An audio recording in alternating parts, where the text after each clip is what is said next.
most developers that I talk to underestimate how useless the local dev env now is. Like, look, what was always the reason why you would never use cloud IDs? It's on my editor. I cannot use my terminal. It doesn't have my dot files. It doesn't do this. It doesn't blah, blah, blah, my shortcuts, like all of that stuff.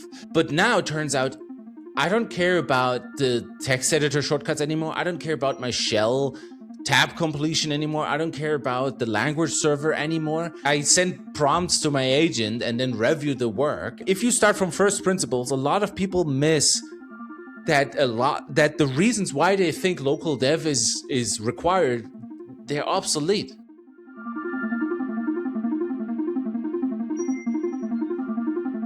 Welcome back. Raising an Agent Season 2. It's been a while. It's good to be back. It's good to be back. It's been a while since we got on and talked through this stuff. We've done it a lot.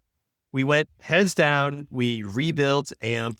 We came out with this thing in February saying the coding agent is dead.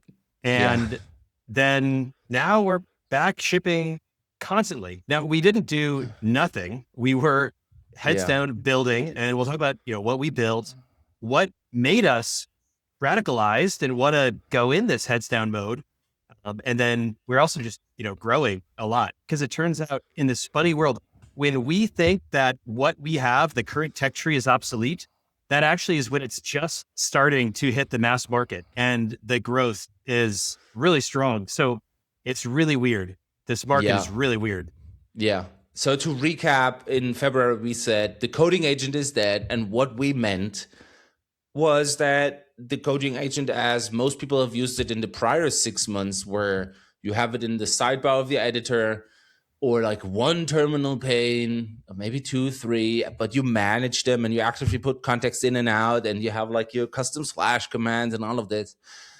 We thought that's dead. Like and I don't know. I think I put it in the writing, right? Like, it might not be dead yet, but the bullet has left the chamber. Like, yes, we still use it locally, but it's kind of obvious that this thing in the sidebar, at least that's completely dead. I don't think anybody still does that really. Maybe there's Copilot users that disagree. But I mean, the thing is, probably the majority of developers still is there, but they're not going to be there for long.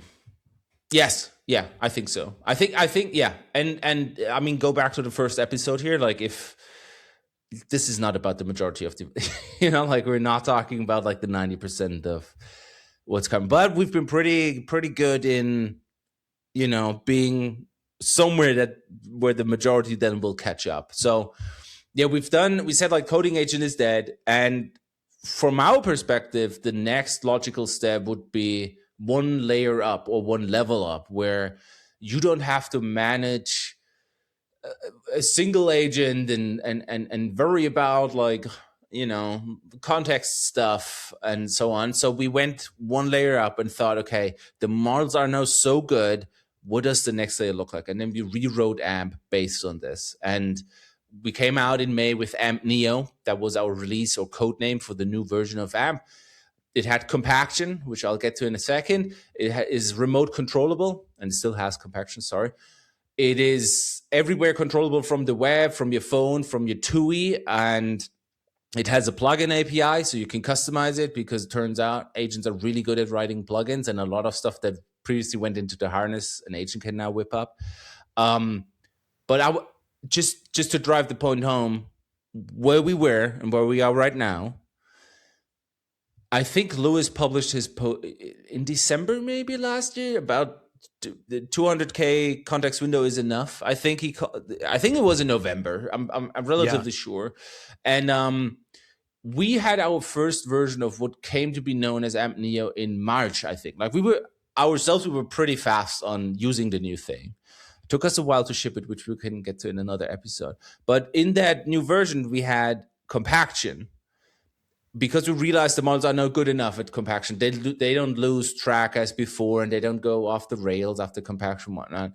And I think it was a week of using it where people in our internal Slack went, I can never go back. Like, this is, I'm never going to manage context manually again. Yeah. And the funny thing is, there's a lot of people that said, oh, I love an AMP because it lets me manage Yeah. my Yeah. context better than Yeah. anything else. I love that you Yeah. made this handoff thing, and you should really go focus more on that. And Yeah. it's so dangerous when you're building an agent to get tempted to do Yeah. those things, the things that you're known for being good at. Yeah. But no, we went deep on compaction. And yeah, I don't think anyone who's used compaction, we don't hear anyone saying, I'd rather go back to the old way. And I mean, we've been pretty good with deleting features and, removing stuff and, We're known for that. yeah, going against the wishes of our users maybe at some point. And I think that was one of the most brutal ones because we were known for handoff and like some of the primitives that we offered, right? Like handoff was, I think, a good feature. People loved it, and we had like the relationships between threads, and Lewis built the thread map in the TUI, amazing thing. It's beautiful, and we said that's that's over, and it was really hard. As somebody who really loves removing features, I think that was really hard. But it's just now looking back, obviously the right choice, and it's just I think that's a good example of what I mean. That coding agent is dead. There's like handheld managing of a single instance of an agent, and we got to move up one layer. And now look at us. I don't care about the context window size anymore. I don't care about handoffs and whatnot. Like everything is just one level higher, and that was the goal with Neo. So we shipped Neo, but underneath the architecture is completely different now. The architecture is, we can do another episode on this, but basically it allows us to run agents anywhere you want, on any machine you want, and control them from everywhere, from the same interface or from your TUI, from the phone, from the web. You can spawn an agent on your Raspberry Pi, on your dev box, in orbs, which we'll get to in a second, and control them from everywhere. And I think that's the future. Like, I think it's less about you sitting there on your machine in your dev setup in this shell in this directory, and you watching multiple checkouts, which already sounds insane when you think about it. It's the new way of working is you just worry about what you want to get done and how to verify whether it's correct or not. But it's not like the managing of things. Yeah. Yeah. So, and if you think about it, a year ago, AMP and everyone who was joining us using AMP back then, we were all experiencing what it was like to not be restricted in your token usage, to have an agent go and take a lot of steps on your behalf, compared to what everyone else was using for, which was chat, which one response. I mean, there's old history by now, but that it was felt so free, and you could do so much more when an agent could just keep on using the tokens. And it sounded crazy at the time. Yeah. Obviously, there's so many different kinds of workflows that needed to change. People were talking about needing to approve every single edit, and they would actually like nitpick the agent on its small edits. Now we know that agents can just steamroll past those things. But now I think there's this similar kind of moment where if you have the ability to run agents anywhere and to run them in these little isolated, independent, lightweight environments, orbs, we call them, and that name seems to have stuck, then it opens up so much more parallelism. And it means that all these things that you considered so important, you don't care about anymore. And the most interesting one, maybe that we've seen so far, is we don't care about local dev anymore. We think that local dev used to be, up there with CI and prod. You had to have really good local dev. Yeah. And we don't think it matters anymore on the frontier. I think the bullet has left the chamber. Like, yes, I do stuff locally, right? But at this point, it's a question of time, I would say. So what do you do locally that you cannot yet do in an orb in the cloud? The only thing I do locally is stuff that needs some credentials and whatnot.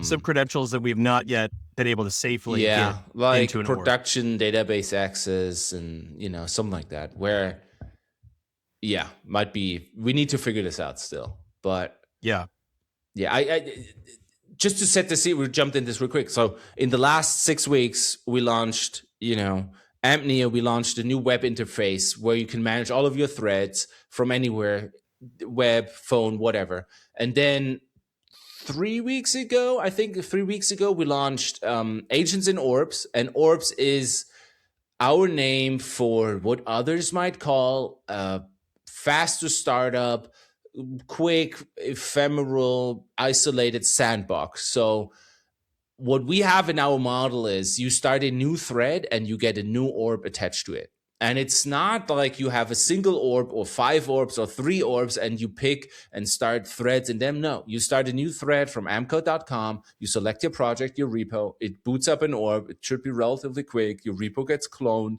then snapshot it, and then you run your agent in this sandbox. And then in the web, you can see the files in it. You can add a terminal. You can use a terminal, and you can talk to the agent. And I think others also do this a little bit, but for us, what I think is interesting is we've always had the thread as something that you can share in AMP, like you can share the conversations with your teammates and whatnot. And now, like a thread ID or a thread URL is also tied to the orb. It's tied to the computation that created the changes in this. It's tied to the context, and you can share basically the whole thing, which we'll get out in the next few days, which we're working on. But that is the thing. And to recap, I don't think this is maybe the redemption year, but I don't think I did a great job in the blog post of explaining how things change for us. And I want you to explain. But I put in the blog post that I went into this thinking that orbs are kind of like my my local dev, but remote, where, I have copies of my local dev and I can remote control them. Like the use case of if you go to lunch and, whatever, on your machine, we want to start a thread or something, except now you replicate your local dev remotely. And that's kind of the answer to this. But what we found going in is if you have ephemeral orbs or orbs that are tied to a thread, it changes how you approach a lot of stuff. It changes you do things that you wouldn't do on your local dev, which is I sometimes start orbs to fix CI, and it's like an async functions. I tell them fix this and then push to main. And now, obviously, this is coming soon too. It's automated. I don't even have to do this anymore. Or I start explorative things overnight and then come back to it the next day and go through them one by one. I don't have to worry about any state. I don't have to worry about any checkouts. Like I have 6 local checkouts. If I had them locally, now there were still conflicts and you still had to worry about ports and whatnot. But now, I don't know, like it's a different way of working. And yeah, how has it changed for you? I have agents going on way longer explorations. I'll have them go and test things manually. No, like write unit tests and then run them, but go and test things manually in every possible permutation. Like I made it so in the AMP-CLI, after you started a thread, if you hover over the mode name, it shows a little, image of hover of what mode you've selected. And I had it try that for all the different variants that I knew. And I had it try it in different terminals, through tmux and not. And that's the kind of thing where I would never do that manually. And if it were on my laptop, I don't want to tie up my laptop for like 4 hours doing that. And maybe I could get our local devs so that it is isolated if I have different work trees or different checkouts. And I had that. I actually had this really nice setup that lasted for about 2 months where I had AMP 1, 2, 3, 4, 5, and there were different checkouts of our AMP repo. In Ghosty, the terminal background color would be different, so I could distinguish between them. Each of them, I had 5 tabs, but all that. And the problem is, even if you try so hard to remove dependencies so that things are totally isolated, you never totally quite get it. It's like, the TLS certificate or like, host names or someone else adds a service. And I just wouldn't want to tie up my laptop on these goose chases. But now I don't even have to think about it. There's no thought in my mind. And this just reminds me of back in AMP when, right when we had launched it, when so many other people were in this mindset of, I need to review everything the agent does. And if you could just get that out of your mind and just figure out, okay, the world has changed. We need to plan for the agent is going to be running. Now, what do we need to do to make that work? Then, obviously that's what everyone does now pretty much.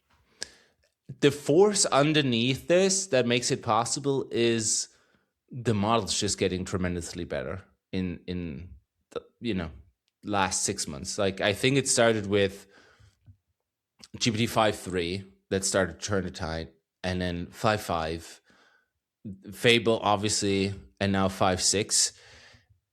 I can send them off in an orb and say, what did I do yesterday? So we have this little sync button in the UI where you can click on, and then it copies. You can copy a command, run it locally, and it syncs the changes locally. If in any you want to try something by hand or modify something by hand, and you want to get the changes out of the orb. I noticed in the web UI, if I open this, the tooltip over the copy button, it would already be visible, even though I haven't hovered over the thing. Like a tiny, tiny thing. I take a screenshot, and this is also for everybody listening. Think how this relates to your tickets and your ticketing system and your boards. I took a screenshot. I opened a new thread in AMP, like with an orb, and I said, this thing shows the tooltip with the screenshot whenever I open it, even though I don't hover, and I send it off. That's the same amount of work I put into filing the same ticket, except that if I had to file a ticket, I would maybe even write more in it so the other person doesn't have to grab the code.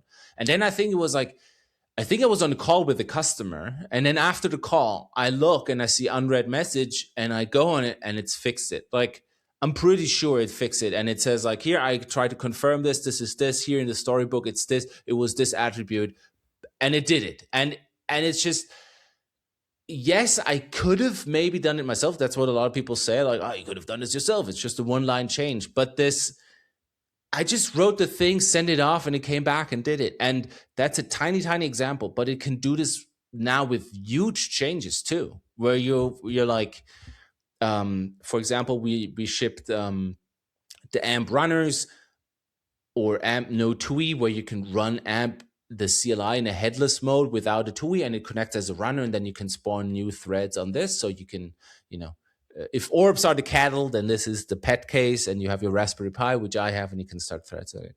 And there were some issues with it when naming conflicts and whatnot, and an error message pops up. And I send it off, and then I said, and then test it in the dev server and make sure it works. And it goes and it starts our dev server, and it knows how to start multiple threads in it, and it knows how to reproduce the error, and then it takes its changes, builds a new version, and confirms that it actually fixed it. And it's not like we have a secret sauce it's not like we have like a skill, that says, here's how you confirm changes in an orb. The models are so good at this that, like we said like a year ago, 1.5 years ago, we said like, you're holding them back if you don't give them enough tokens. And I think now you're holding them back if you keep them on your machine and ask them, like, only running these 4 checkouts whenever my machine is online. It's so that changed the game completely, how good these models are, and we're still incredibly surprised by it. So, devil's advocate, some people might say, oh yeah, well, I've got my other agent hooked up in Slack. I've got Devin or Codex or Claude hooked up in Slack, and it can make PRs.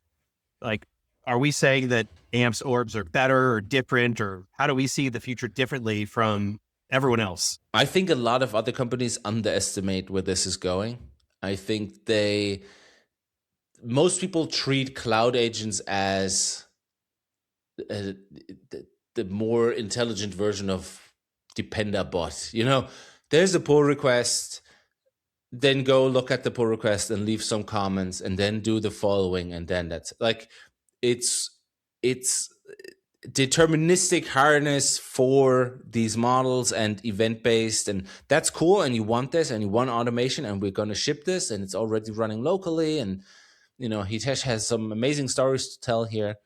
But I think like others are more in this mindset of cloud agents, that's the thing you run on PRs.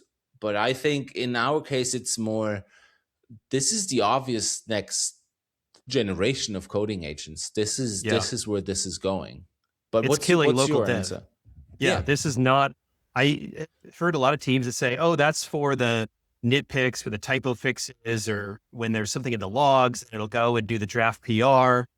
But I think what's interesting, and we have the luxury in AMP to do this. What if you just take it way further and you say, where's this going? Let's jump ahead there. And how can we make it so that actually you don't need local dev anymore, and you don't want local dev anymore? Yeah. And yeah, just going deeper on that. And go ahead, sorry.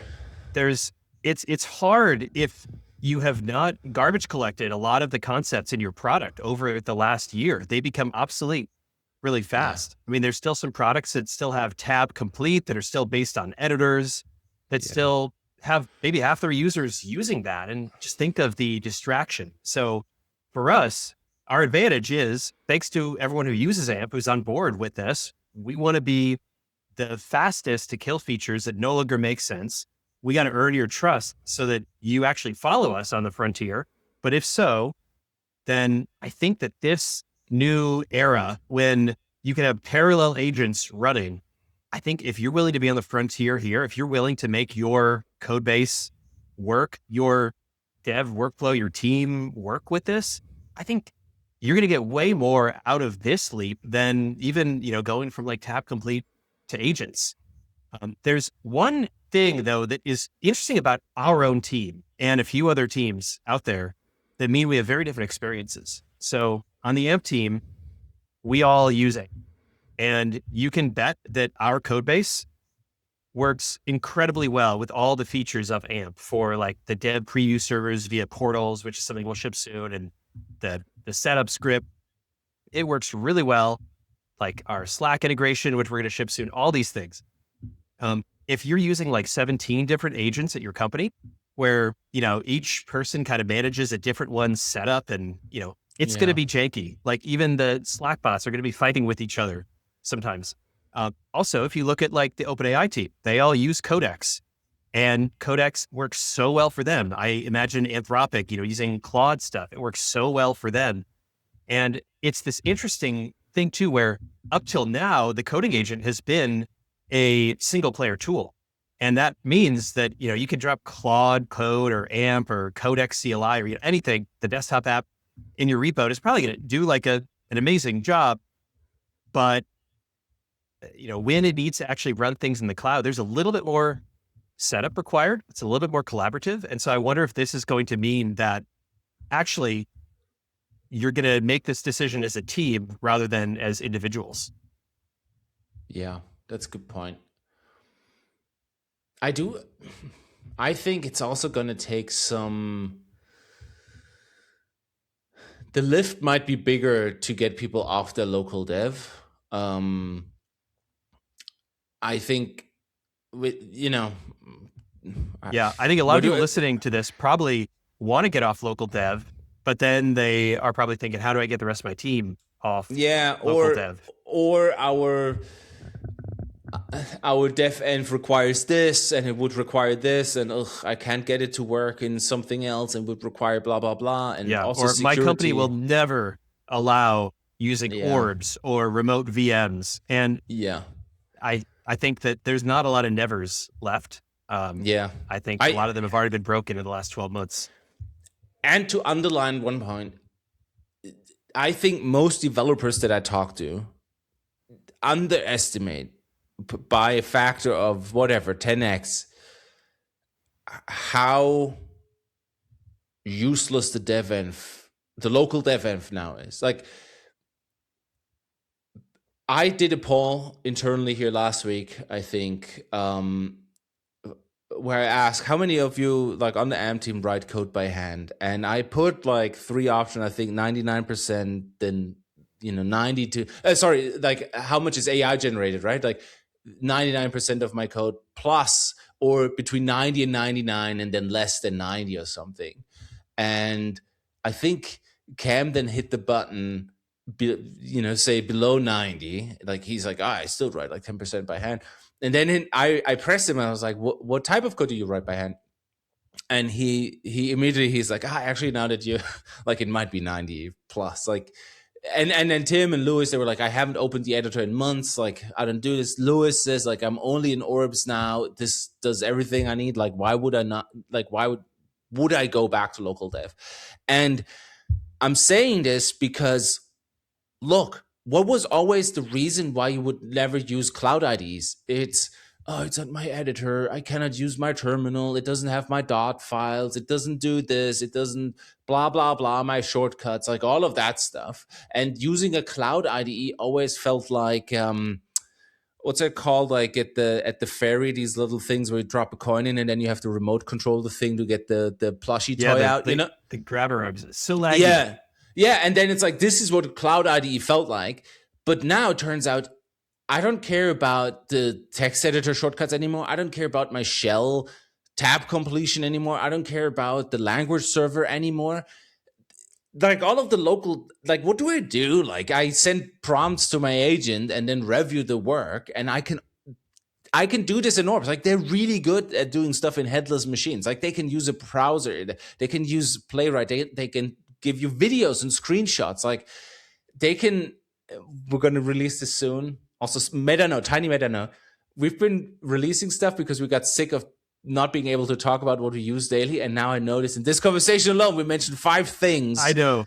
That we need to get out because we use it internally. But so we're going to ship stuff where they can run servers and you can watch them and review stuff. So I think if you start from first principles, a lot of people miss that the reasons why they think local dev is required, they're obsolete. Like a lot of stuff does not matter anymore. Like a lot of stuff, I get it for like some things. If you do a lot of UI and you got pixel perfect and whatnot, and you want to play around, and I did this yesterday with some UI thing where I kind of want to play around with some text and whatnot and see different versions of it. But for a lot of stuff, I mean, you can still do that in an orb. I know. It was. In the end, I didn't actually do it, but I thought I'm going to go in and change the text and add a new line just to see the text layout. But then I said to the agent, I think we should change the text layout, and came back with something that was pretty good. So I could have done it remotely. But obviously it requires some calibration, right? Building up some instinct of what's possible and what's not possible. But my point is, people underestimate or they overestimate how much they actually use the local dev env still. And they underestimate how good these agents are in orbs. And once you have them in orbs, they're async. You can start them and you don't have to watch them. You can come back to them any point you want. You can trigger them from everywhere.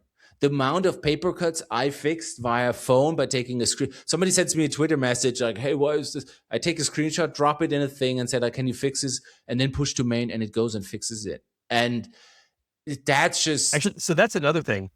We push to main. And every time you say this or we say this, some people are like, yeah, and other people's like, what? How do you review? And I think that everything becomes so much slower if you're having to go to a pull request, get it reviewed by another human. And then if it's going to be that slow anyway, then maybe you don't, if that bottleneck is there anyway, what's the point of clearing up another bottleneck? Just more stuff is going to pile up in a review. Yeah. Okay. You just what's the expression? Triggered you? Yeah. Well, the bee's nest or the hornet's nest. You just remind me of something. If you have orbs, sandboxes that are not your machine, and you have infinitely patient agents that run your test suite in another machine that's clean, it's clean. You just checked out the whatever. You only have your changes in there. There's no other state lying around, and it runs your tests. Why should you push it to another branch and then wait for the tests to run again? Like the whole idea of CI is bonkers when you think about it. Like you now have like the sandboxes that are all the same, that are standardized across your team, that have clean checkout, and now you run the tests. And then you're telling me you're pushing to a branch, and then GitHub Actions runs again, and then you merge to main and it runs again. What are we doing? Like CI is now part of the agentic workflow, and we created CI because it was too slow to run locally, right? Like that's why we have it, like CI servers, because we started with people running builds on their machines. Oh, they had different configurations. Builds were not the same. Oh, they took too long. Let's put them to a build server so they can run for a long time. Now you have reproducible builds, CI, continuous integration, blah, blah, blah, blah, blah. But now we have the change running somewhere else in these environments that are also clean and standardized. Why? Like the value of CI is completely changed for me. Like it's, Yeah. the There's something agents like runs CI everything. that's more needed than ever before, which is this kind of, fast compute that, runs Yeah. these builds. But Yeah. I mean, there is an argument for, well, you'd have to check all the pairwise potential conflicts and combinations. And, you got to test the actual integration of this. But, you're not doing that by pushing to a feature branch and just running, on that. And if you're running the merge and the head there, whatever, like it can Yeah. get complex, but there's this whole class of processes that just do not make sense anymore. And Yeah. to your point about the ease of fixing bugs now, there's a whole class of bugs where you should be more willing to risk having a bug because it is so much easier to fix Yeah. it. And Yeah. that's a really uncomfortable idea for a lot of people. But for people that really, look at this, it's not like the right target is 100% uptime for everything. That's why, you have SLOs, Yeah. everything is a trade-off. And there's one side of the equation that has changed dramatically and the other side will adjust, might take different amounts of time for different people or companies, but it Yeah. will adjust. And I mean, zooming out, this is the podcast of predictions. I think the pull, and we've seen this, like we've said this, the pull of agents is so strong that it will change, have a dent on technological choices. And for example, when the web came out as a platform, obviously the web had some downsides to native applications, like it's a completely different thing, but it had huge advantages. It had the advantage of distribution. You could always update the thing. You don't have to ship CDs. You don't have to ship whatever downloads and whatnot. Like the packaging is completely different. Huge advantages from a business perspective, the distribution channels and updating and updates and whatnot. Less cost to distributing it. Even it might have come at some technical disadvantages where, like on a website you cannot do multi-window stuff that you did in spreadsheet, whatever, Excel. Like there's disadvantages. And I think when we talk about stuff like forget, CI is changing, pushing to main is changing, you want to have agents in sandboxes, whatnot. I think there's people might object with valid technological arguments and say, yeah, but if I do this, then I can't do this. But I think it's the same as with the web, that the pull and advantages of embracing this are so strong that I think you should start to think about how do you model your code base, or how do you model your team, or how do you even model your product to get the most advantage out of this, right?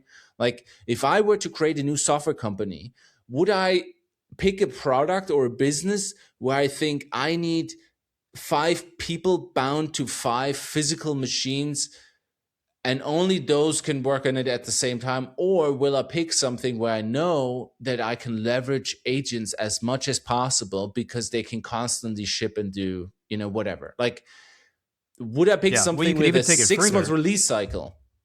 I wouldn't. Like, yeah. Yeah. Even the idea of how customers use your software, that settings Yeah. screen and all of the Yeah. complex abstraction layer that most code bases have to allow customization at the application level rather than through the code. Yeah. On the margin, now that your customers have an agent where they don't have to understand your whole code base in order to customize your product, if they had access to the code and if they could run it themselves, well, then that means you probably need less configurable settings screens now, because code is, in a sense, the ultimate Yeah. settings screen. Yeah. So that's what we're thinking of. Not only are we trying to take this idea of local dev is soon going to be dead and what does it look like when you have tons of parallel orbs? But also, what does that do to how you use and run software? It's not just it's changing how you build software. How does it change how you Yeah. use and run software? More Yeah. on I that think, later. yeah, we're not going to reveal this, but I think orbs are just the first step in this, right? It looks still like orbs might still look like sandboxes to some, but I think I touched on this, but to be super philosophical about it, previously you had your code somewhere, you had your agent somewhere, you had your context, you had the change that the agent produced. Then you would have a branch that you would push the change to. Your context that created the change would live somewhere else, and then you would copy it to a pull request, maybe, or you have it write the commit message. The computation that produced the change was a local machine, and it's three disparate places. Like it's not one thing. With orbs, I can now send you the link to my orb, and you will have the computation that produced the change, the computation that still, and this is the preview, that can run the change, like they can actually show you how it works. The context that produced the change, everything that I put into it, and all of the code, like it's one URL, and it's all in there, and it's not three different places. And if you combine the context in one, that allows you, for example, to take this to the next step and say like, oh yeah, I got everything here. It's like somebody sends you a pull request and plus a cloud IDE that's ready to go and configured, and you just have to say now change this. Like it's a completely different way of working. So I think with all of the stuff that we're going to release in the next few days and weeks, that will hopefully start to shine even more. But it might take some people to, like, I think it's going to take some people a while to see where this is going. Like some people immediately see it. Like we talked with some of them, like we talked with Evan on Monday or Tuesday. He Yep. like sees where it's going, but yeah. So we've talked to a lot of customers, a lot of people using AMP. And what were some of the things that people said, that didn't get it, where they're not quite there yet? What kinds of objections did they have to this? I think one of the most common ones was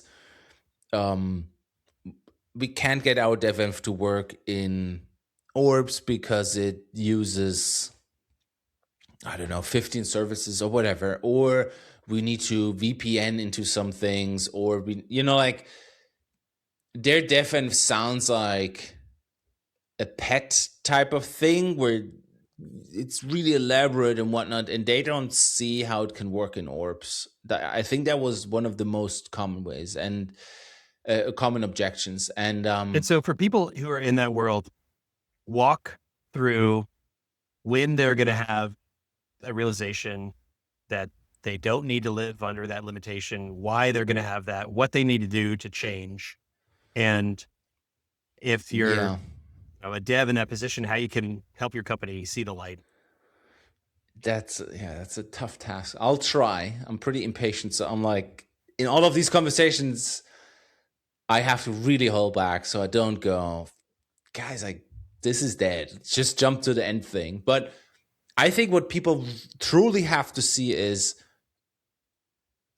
how easy it is to spin up whatever complex environment you want in even a headless thing. Like it's, like I said this yesterday to a customer on the call. In orbs, in amps orbs, we have two scripts: agent setup, like dot agent slash setup, and dot agent resume. Setup runs when the orb first comes to life, and then it's snapshotted. Resume is every time the orb wakes up again, so you can keep stuff running. It's bash scripts, you can, or whatever, it's just an executable. You can do whatever you want in there. And I showed this to a customer yesterday with just a simple example of, that was like it wasn't that simple. Like it was a dev server running a website, and then I could see the live changes in the orb. And I just asked AMP to update the setup script, and it knocks out 50 lines of bash. And nobody that listens to this is surprised by this. But I think the big surprise is then if you say, now I want you to always spawn these two services and make sure that they do this. And then I want you to be able to take screenshots. And then I want you to walk me through this. And then I want you to do this. Like all of that stuff where I would have previously thought this is stuff that I do locally by hand, they can do it on their own now. And Yeah. I think people just need to see this. Like even with like a complex dev env, I think if you tell the agent, like, get this to work in this thing, like, I think it can, like, there's a lot of stuff it will be able to manage. Yeah. And Well, by definition, you're saying a task that has an objective function because it's literally make this work yeah, in this thing. yeah, make this So work. it's got a clear goal. Yeah. And yeah, I had a really similar case just like 2 hours ago. I want to make it so that the dev server, our dev server would running in orbs has better like seeded data initially. Yeah. And it, just did that. And that's the kind of thing that would be such a pain if we were to do it also so that it works for local dev because, oh, I don't Yeah. know if Lewis has other custom data that he's used to working with locally, or is it going to clobber that? Is it going to, kick off on Hitesh's machine, a lot of other compute? I don't know.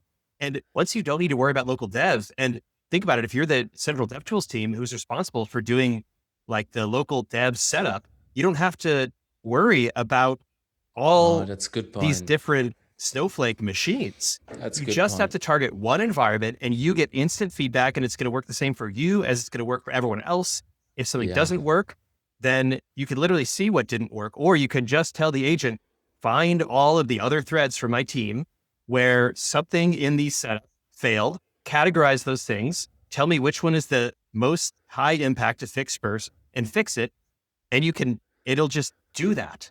Yeah, that's a good point. It's not just Snowflake machines. Is this offensive? I don't, like Snowflake developers, like like You're every probably going to person. offend. I mean, Yeah, no one some. thinks I don't mean anything bad with themselves are it, but Snowflake. I myself, like I myself, like my at once upon a time, I think until like maybe 2 years ago, I was really big on like custom dev env and shortcuts and all of this and Vim configs. But every dev tool team's dream is a standardized env. Everybody gets the same editor. Everybody gets the same machine. I don't have to worry about the Vim users versus the Emacs users versus the VS Code users versus, like, they want a standardized thing. That's the dream, right? Less stuff to worry about. But then you had to accommodate for people with different editors and whatnot. But now with orbs, you can aim to have one standardized environment because the only way you interact with it is by giving instructions. It's not like you have to make 5 different editors work or different database machines, or somebody likes to run Postgres in Docker and the others like to run Postgres in Postgres app and the other guy likes a Postgres service installed via homebrew, like all of that stuff. No, we can just standardize on this one thing and it's pretty good at it. And then you obviously have the win-win, thing going on of, if it's standardized, then you can put it in a docs or agents MD file and the agent will knock it out of the park every time. Like, it just knows. So I haven't even considered the standardization aspect. Yeah. Because even if it's not standardized, the tokens will wash away the differences. Like, the agent are pretty good at making it work. Yeah. I think it is probably harder if you're trying to say, well, internally, we're going to let people use AMP and Devit and Cursor Cloud agents and Codex Cloud and Claude Cloud and all these other things. Then, you have kind of a mess and you're back in the old situation that you were in. But I think the difference is you don't need to be in that situation anymore. You can choose to just use one. And I think it'll be really interesting to see if companies do have more consolidation than they had in the previous agent generation. Yeah. All right. Shall we wrap it up or any, you want to you should give a sneak preview teaser of starts with S, ends with ubs, or cryptions. Yeah. AMP has sometimes been called the Porsche of coding agents. Of course, now we don't fit in the coding agent box. Everything is an agent now. And a lot of people have said, I love AMP. It's so polished. It's, so good, but it's so expensive. And if you're able to use the subscription, like your ChatGPT subscription, that is an incredible deal. And we love OpenAI. I mean, props to them. I think they have done so much to make agentic coding accessible to a lot of people. Now, AMP will let you use your ChatGPT subscription with AMP, so that whenever AMP is using GPT 5.6, which is now AMP's main model, then it's just going to draw tokens from your subscription. So that makes AMP way cheaper. And we're going to come out with subscription plans for AMP itself. We've got the megawatt plan at $20 per month, gigawatt at $200 per month, that lets you use basically as many orbs as you can. There's some limits, but it's like 750 hours and 1,000 hours. And that lets you live the orb lifestyle like we are living and feel what it's like when you are not counting the minutes of compute where you can just launch these agents. And because the tokens can come from your ChatGPT subscription or your SpaceX AI subscription, or, we'll add more in the future, you don't need to be counting the tokens either. And you should go get those subscriptions, go get the AMP subscription, and all the tokens that are coming from your subs are going to be going way further. You're going to be getting a lot more joy, a lot more out of them when you're using them through AMP. So we want to make these AMP subscriptions total no-brainers, launch them in beta by the time this is out, and go try them out and send us your feedback. This will make AMP accessible to a lot more people. So if you're one of those people that has wanted to use AMP or did in the past and is too expensive, then hey, welcome back. Yes. And if you're listening to this, just check your settings in ampco.com. Like I showed this yesterday to a customer, what's already possible. And they were like, oh my God, this is so good. I'm going to use, they have multiple AMP accounts. So yeah, I think people will be excited. Yeah. And we're back. The shipping velocity, like we've got so much. We're blocked on writing news posts that we feel really good about.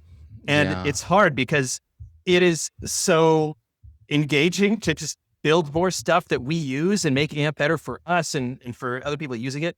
But we got to pull ourselves and write those news posts, get these things in your hands. We will do that, right? Yeah. It's just to tease, I think right now, close to the finish line, just to throw some words out.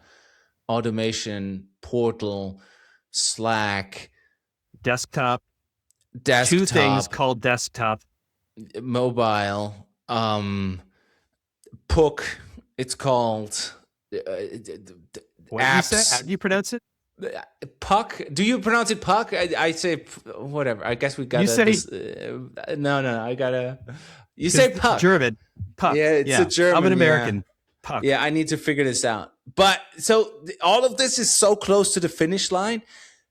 And I think we now have a pile up like this week where like everything is kind of piling up, but everybody needs like a little bit of a twist, like a little bit of a last minute polish, and then we can all, get it out. And we hear from a lot of people, they're like, there's a lot of stuff in AMP, but we want to hear like how it all fits together. And we know we want to be doing more of that. So we didn't like show the product. I mean, we talked about it. The point of this is not to talk about the product, just to talk about like what it's like to be in this crazy time of building. But we will show the product more and show how it's actually changing how we work and what the workflow looks like. Because I think it's different from how a lot of other people are using their agents. So stay tuned for that. Stay tuned. And also last change we should make, instead of calling it a megawatt and gigawatt, we should just call it kilowatt and gigawatt, but have the same, like the orders of magnitude are off, just so people write us angry letters. Like, why can you, this is $20 and this is $200, but the orders of magnitude are off. That will be good. But all right. We can make that change. All right. Then we'll see you soon. So we're going to record a bunch more of these in season 2. We don't know how many, but there's a lot to talk about, a lot to ship. So we'll see you soon. See ya.